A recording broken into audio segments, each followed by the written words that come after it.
Yo, what's up? So this one, I'm gonna talk about the New Edition, main movie that came out a year ago, and it's rerunning again before the Bobby Brown one. But the question is, how come New Edition ain't in the Hall of Fame? I mean, you think about New Edition's career, it's like Saturday Night Live. I mean, look at all those acts that came out of there.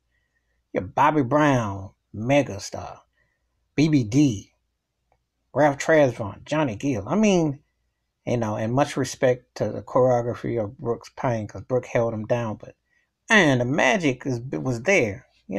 Cracks me up how racist the industry is because I'm sorry, New Edition couldn't carry nothing on New Edition. New Kids on the Block, I mean, Kids on the Block couldn't stand in the same shadow as New Edition. Okay, same thing goes for NSYNC and Sync and Backstreet Boys and all that whackness.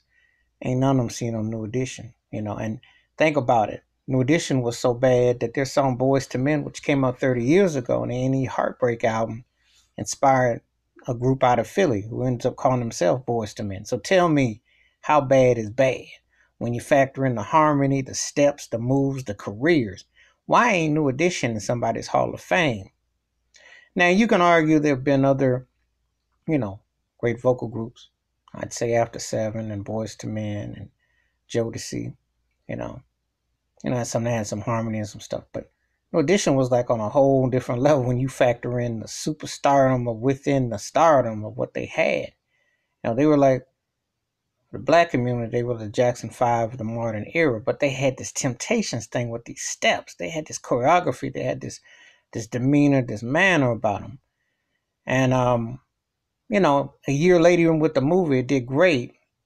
They still are their own worst enemies, though. I mean, they're right now. Bobby's touring with BBD and Ralph and Johnny, doing their thing. I wanted to hope the Mighty Six get back together because, they are ageless, timeless, and very important to R&B music and beyond. And so they got their star on the Hollywood Walk of Fame, but they should be in somebody's Rock and Roll Hall of Fame because New Edition was the truth. And them songs still hold up. They inspired a lot of people. And I think it's important. And you don't see too many acts that can have a story told not only on their group but individual members, and it's fascinating. And you're talking about to new millennials who come along now. You're talking about 2 to 3 generations removed from the New Edition experience. So that says a lot. But that was great music, great harmony, great steps, and New Edition should be in somebody's Hall of Fame. I'm watching this again. I'm still like shaking my head because these cats, they stay bad. I mean, they still rocking it right now as we speak. You talking about, and you're talking about 40 years almost deep. I mean, come on now. They should be getting some love. So, yeah, I'd be wondering about that, but I know how that industry works. That industry is very racist and they always look for like a white counterpart. And I'm gonna be real. New Kids was all right. They had a couple of joints I like. Backstreet Boys had a couple of joints. And Sync was all right, but and I like Jodeci all right. Um, Matter of fact, a homeboy of mine asked me the other day, said, "How did Troop's choreography match with New Edition?" I said, "Well, Troop could dance, but New Edition's choreography, man, come on.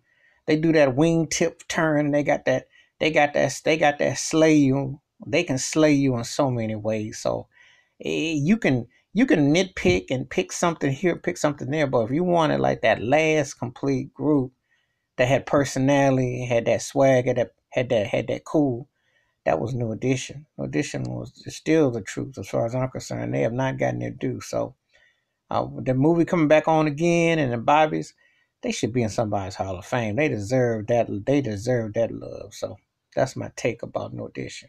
Peace.